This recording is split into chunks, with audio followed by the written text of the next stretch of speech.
This museum began in 1960.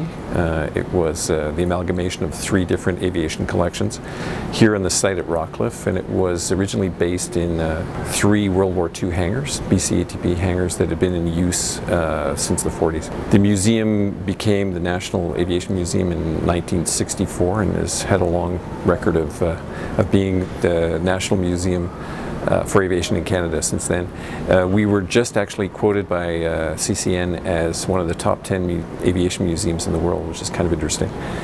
We have 143 aircraft. They're not all here. There are about 8 of them across the country.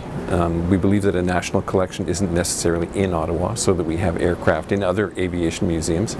But we have everything from a 1910 Blériot all the way up to the Canadarm, which is our latest acquisition, which is kind of neat. We have a number of unique aircraft. The first all-metal aircraft built by the Germans, the Junkers J1, is here. It was basically a flying tank, and it's the only one of its type in the world.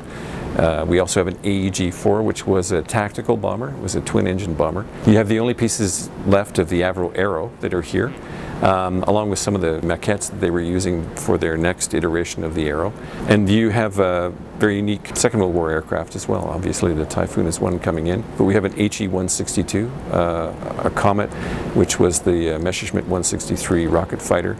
We've put a number of aircraft on the exhibition floor that have never been on the floor for us before. The Blériot obviously is one. The Junkers J1 was never put on the floor before because it was felt that it needed some restoration, but we've put it on as is. So it looks the same way it did in 1920 after they'd taken it apart and really examined the aircraft.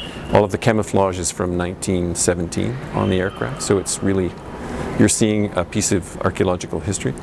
So we have a number of unique aircraft here that you won't find anywhere else in the world.